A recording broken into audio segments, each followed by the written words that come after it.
What's up, everyone out there? Welcome to another episode of the Addicted Fishing Podcast. Today, we're going to just kind of talk about anything that comes to mind. How about that? Steelhead. So it's on all our minds. Have you been catching them? Finally. What Caught does that such mean? a nice one yesterday. Yeah, I got one. that is the state we live in now. Yes, exactly. Got one? The mad dash to the one. Have you talked to the guys up north, or is any of the tribal rivers starting to get fish? I heard that the guys further north than them, like up near the Forks town, were given half-price trips and stuff because it's so bad right now. And kind of sounded like the same story on tribal land. Sounds the same story about another 2 hours south of there. And then you give it another 2 hours south of there, and here we are sitting here telling the same story. So I don't think it's time yet. It's been so mild. Huge rain, dude. Well, I gotta say, a lot of the local rivers went way up. I couldn't have prayed for anything else. But like I was saying to Cameron today, the last couple of days I was on my home river. I'm on the bank, and one thing that, I don't know, you guys can probably agree, during winter steelhead season, contrary to like springers or fall, when you're on the bank and you're walking, you're normally not slipping and sliding on like mud and sediment and silt and stuff during winter steelhead season. Like the river still hasn't completely flushed out. You know, like for instance, what I'm getting at is I was fishing my home river and I'm stepping in ankle deep mud and leaves and the little helicopters out of the alder trees, and it's just like, even though it looks like winter outside and it feels like winter, the river conditions don't really say winter yet, you know. Well, and you look at like timing, you look at like, you know, when runs arrive and why they do, and we all think these rains and stuff, but I mean, you should have been like kokanee fishing like the last month, and the water temps right now are 9 to 10 degrees on the surface warmer than they usually are this time of year, and fishing's been fantastic. And it's like, okay, so you got, and it's been really mild. I mean, we did have one kind of cold snap-ish, but December is technically our coldest month out of the year, and we're really mild. We haven't got our... Yeah, but it doesn't need to be cold for winter steelhead to show up. Right. I'm just saying, but look how late the coho came in. They never even showed up. Well, the few that did, they showed up late, and that could have been on the counter. Like I said, maybe it's just this late. I mean, I'm trying to be positive, but maybe it's just or maybe it's just the fact that our states are completely incompetent at planting fish too, which that is probably more like it. Yeah. I don't know. I will say this. So, like in a lot of our local rivers, the last 2 years have been like just insanely tough, hard fishing. The worst we've seen. This year, it's already been a lot better than it has been in the previous years. Like people are actually hooking fish. Yep. It's not you go out and you grind 3 or 4 days literally and don't even hook one. And that's what we experienced. It seemed like all of last year. Well, at least.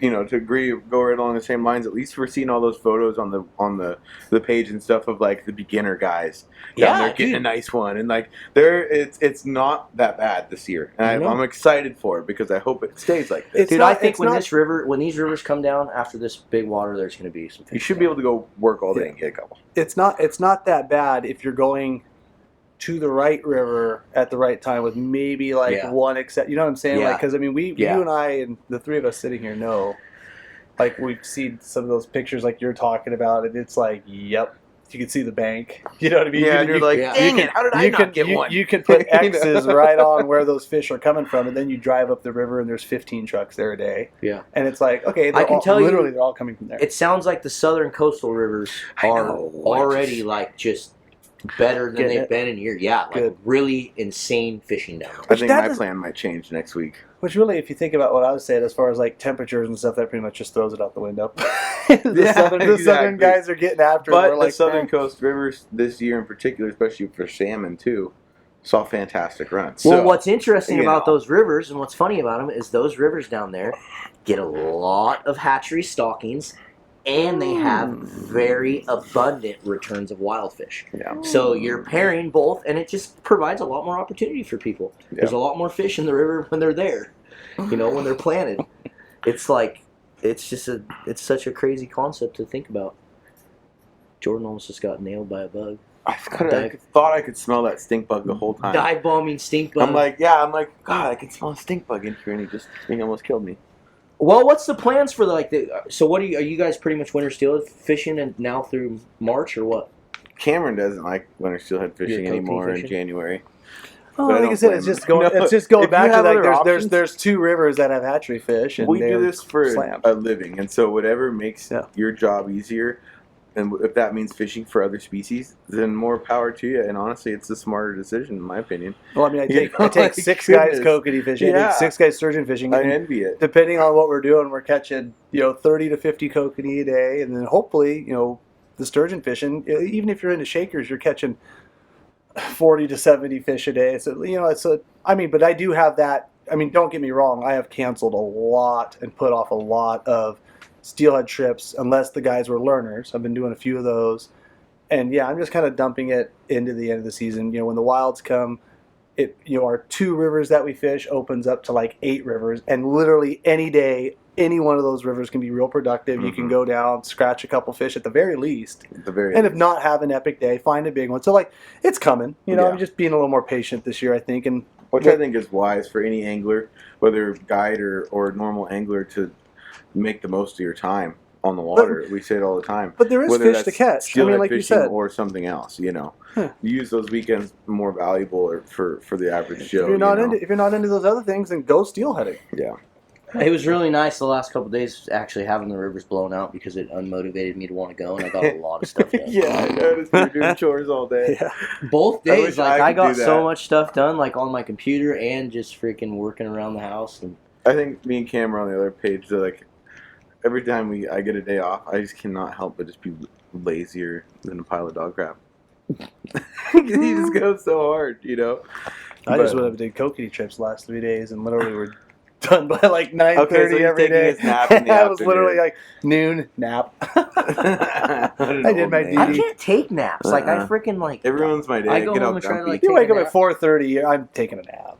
Because usually by the time I do kokanee fishing and get up there and it's cold all That's day, and true. you're outside, you come home. I don't wake up at 4:30. Because if I don't take a nap for those 2 Why are hours, you I'm waking up worthless. at 4:30 to go kokanee fishing. 5. Trying to beat No, I just you got people to the Good. kokanee. work to do. He's just old man. It doesn't Oh even get man, light till I go to bed at 8. He's got to sip his coffee and clear his throat all morning for 2 hours. Yeah. Do my stretches. Yeah, do my stretches. 38's a bitch. Be careful. Don't age. Yeah. Don't age, he says.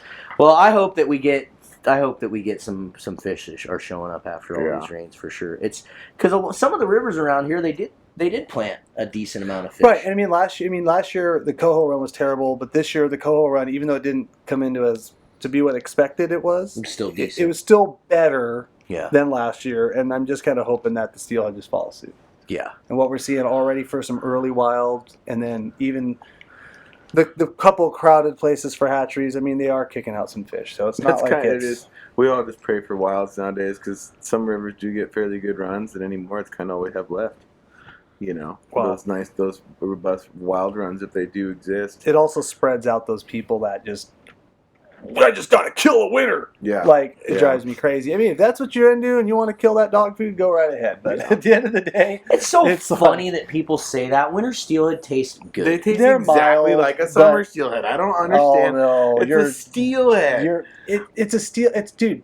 They don't winter have as steel- much oil content, but Right. if you cook them the right way, they're No, still they- amazing. A fresh fish is better than any A So fresh I fish give you is as that. good as fresh But if fish, you wanted to put like a steelhead, a winter versus like a summer versus a springer, I need a winter steelhead over a fall chinook though. Dude, 20-pound wild winter steelhead is freaking amazing. Amazing. Do you fry that adipose The fin like a filet potato chip? mignon. Yep. Yeah. Yep. It's like steelhead you veal. can't get the I got cheeks one. out I unless got they're one 20 for you. or bigger, Oh, okay. so you gotta Yeah. get the cheeks. I got one in the freezer. You can try. That thing's probably so And everyone's. disgusting. We are now looking being at. reported by everybody listening to this Yeah. podcast. Sorry, there are Wow, reports You know on what's the funny is radio. I wonder how many people do report us just to do it. Just to these guys are doing that. And then the these cops guys are like, doing I love those dudes. Shut up. I don't know. I pulled him over the other day out there on the beach. The only incident that I ever heard that we ever had an issue with the enforcement, I went right to the lieutenant. He laughed. So yeah. Yeah. No, Play by the rules. We always do. Exactly. You gotta. you don't last long if you don't. That's a fact. They know. They're not That's a stupid. fact. What do you got sitting here? Got some new jigs for the guys on YouTube that want to see. We finally got these going out to the retailers. We've got that same proprietary material that we put in our tail out twitchers now in the Mustad Sink It series. I really Addicted need some of steelhead those. jigs. Yeah, I we really got do. eighths, I need to head to the store and quarters, get me some of those bad boys because they look 16ths. good. You know this material though, like you look at it in the pack and it's sparkly, it's shiny. You see it's a single bead jig, which pretty much is what we all use anyways, despite whatever it's made out of. But man, that material does fish really good with like a steelhead egg on there, or a little chunk of bait, a little coon shrimp tail. Well, I just like it because it adds a holds lot. just the same thing we talked about with the twitching jig. It holds a body. Yep. And one of the reasons we always fish the single beaded rabbit furs over the years is because of how well they hold a body in the water. And this material Looks holds alive. an even better body. It looks alive. It's freaking amazing. So yeah, like Cam said, we did 1/8 ounce, 1/4 ounce, and we did 16th ounce as well. Tons of different color patterns. And they're amazing. We tested them all last winter. We got tons of pictures with them last season. Yeah, I was gonna say you look back at every picture of the jig because that's the thing. Last year was a jig year for me. Like the low waters. This one too. Yep, that orange and white with the. I was that gonna thing. say that if we get another low water year, that 16th ounce is gonna fish Oh well. Yeah, That's a really fished nice really profile. well. Yeah. I mean, we have. I mean, it was low for like a month. Yeah. like kind of the heart of Last the year was extremely low season. water. Yeah. But no fish. Well, I know a lot of the Midwest That's guys a are going lot. to be excited for 16th ounce because with our jig heads, a bunch of them have asked how come we haven't made smaller ones and Well, stuff. it's funny again. I could not wait to go try it out there. A client texted me today, the guy I've taken from New York a couple of times, and he booked a trip in February again with his good buddy. And he's like, I'm heading up north, up to New York tomorrow for the week. Hopefully can get him. And he sends me a picture of these jigs and stuff. And I'm like, oh yeah, throw some prawn on there. See what happens. And he's like, oh, fish are pretty skittish. Guys are running 6-pound mainline and 3-pound tests with spawn sacks. And I'm like, oh my God. Like, there's just no way. I don't know. There's just no way those fish. I just love to throw a 6-inch worm right behind them. Just With see. their 3-pound test, with a 15-pound leader, and just give it to them and to see what happens, Yeah. I will say those rivers and creeks and stuff that they're fishing over there are much smaller. Much smaller. But for you guys fish tiny, you guys fish the smallest stuff I've ever seen in my life, and you guys use 20-pound all the time. That's true. Like you wouldn't even touch anything else. Okay, half the group. I'm like, well, I don't know. I mean, I don't go under 12. Yeah. I mean, I really don't, unless it's like a tactical 12 or something. But I don't ever find a need to go under 12. Yeah, I usually Mostly, fish 15 even or in clear 20. water. I mean, you guys are like, well, last year, but I mean, last year was so out of the They're ordinary. not using 3-pound fluorocarbon. You know what I mean? They're using 3-pound mono, which just makes me wonder why they don't just bump it up and go with. I Is just don't think. fluorocarbon even a thing out there? Yeah, but not the P lines and the. I don't. It's everything just that so we have. crazy because they fish so different too. They use a floating mono. They don't use like braided. Most of them use that blood run tackle like floating mono fishing line.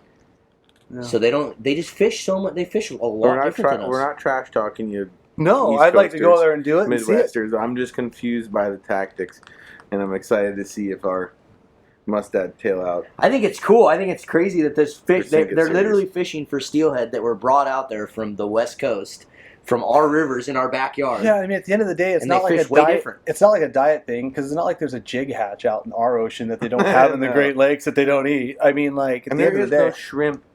But this is a side note. There's no shrimp in the Great Lakes, is there? I'm sure there might be some sort of species Freshwater of I shrimp? have no idea. we got them in the Okay. Columbia now. Right. But I mean, if you guys are Midwest Yeah. followers out there, make sure you drop a comment below and let us know if you have any sort of like freshwater shrimp or anything in any Because of that's your obviously waters. what the jig kind of emulates. It has that same movement, that kind of zero gravity movement in the water column, and it's like a red and white headed jig. I mean, we've all fished a coon shrimp. Yeah, I thought it. Yeah, But I'll walk you, with you you on could that. say that, or it could be it could be a bug. or It something, could be like something shiny, a nip floating down. something pretty. I just want to eat it. Huh. Yeah. But I what don't else is think new? We're on the Steelhead are that mad stupid. dash to the Sportsman show now. I know. Oh god. Jumping back into like schedule. I know after next week, I lose my life for the next 2 months. Yep. Just film, Yes. fish, and entertain.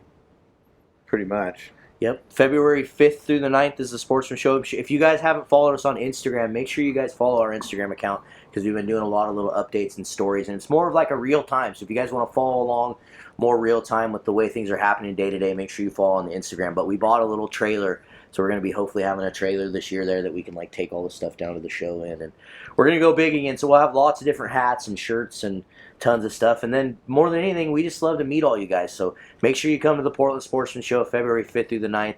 It's always great to take all the different pictures with all you guys and shake all your hands, even though you guys give me the flu every year. I was gonna say, and wash your hands. Yeah. It doesn't matter, dude. Last year I You just can't get that many human bodies in one area and not have some sort of culture. Yeah. You know, Dude, I some bathed sort of thing in for you. freaking I bathed in hand sanitizer last year and it didn't help at all. I still got the worst flu ever. Sounds tingly. I was just dead. Happens every single year. But yeah, we'll be at the Sportsman Show. I don't really know what else we have going on coming up. Bashes. January 23rd and January 30th. January 23rd, we will be at Bob's Sporting Goods, and January 30th, we will be at Fisherman's Marine in Tigard. So those are the official locations, Bob's Sporting Goods in Longview on January 23rd, and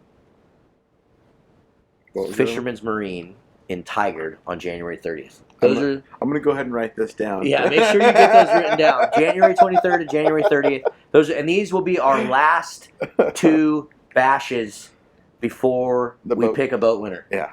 So I saw, was that you that posted something about the boat, or did somebody else make one just like it?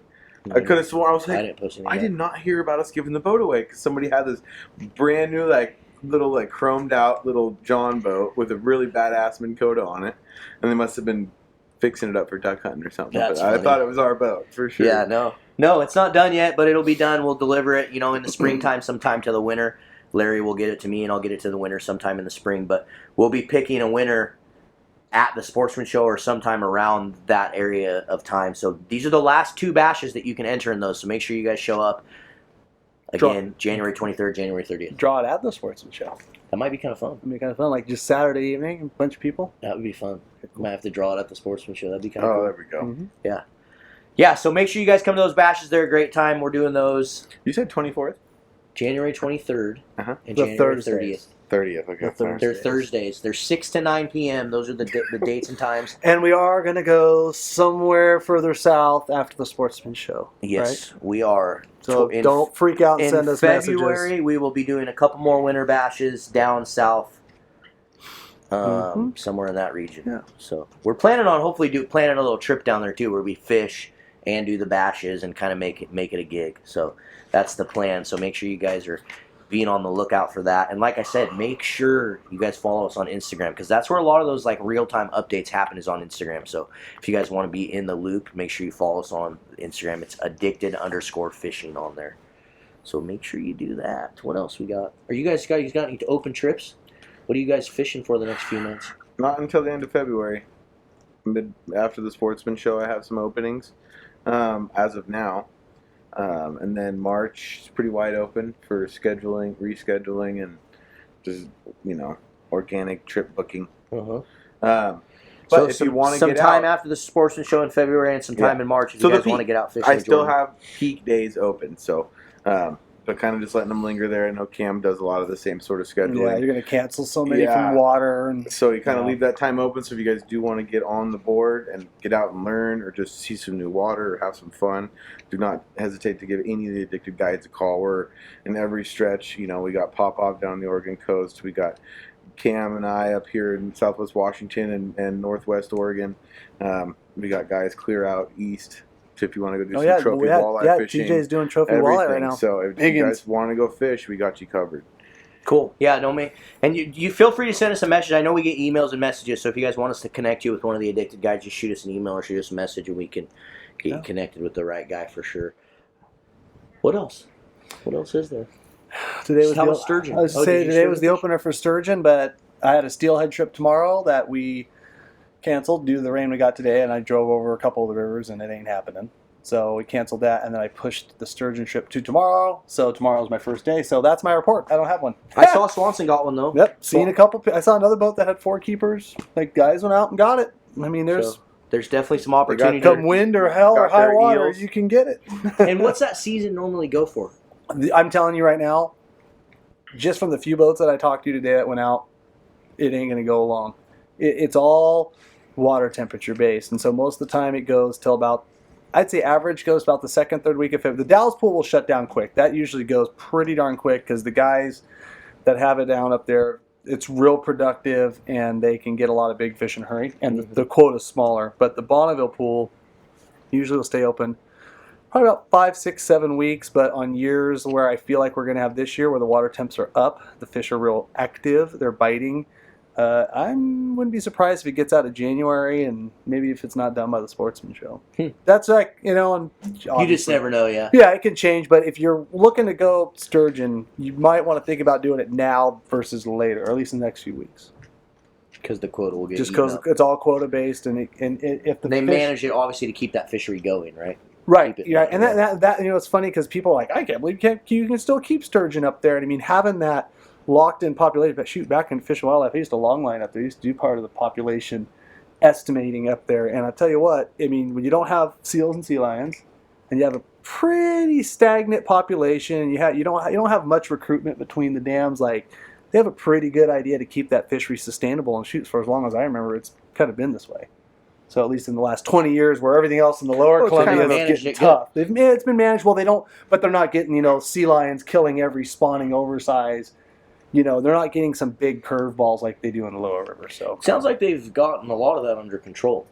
Not completely, but they've definitely gotten rid of a lot of those sea lions at the dams. Yeah, and then there was just a guy talking just a couple days ago on live. They were up there checking out Bonneville and dinking around and still watching them get killed there, and then getting killed in the Willamette. Those guys that were catching and release sturgeon fish in there watched them kill 6 or 7 monsters right in front of them just while they were catching and releasing that afternoon. So. Yeah, I mean it's a step in the right direction, but I think they're not out of the woods yet. So yeah, but at least they're murking them now. Yeah, I mean it's everything in that arena is going positive. Yeah, starting for sure. Yeah, those sea lions. A lot of work to get to where they're at right now. There's a reason we made banned sea lion shirts. Those things have just wreaked havoc on our fisheries. It's my favorite sweater to wear. Yeah, it's the banned sea lion. Oh yeah, yeah. I love wearing it out in public.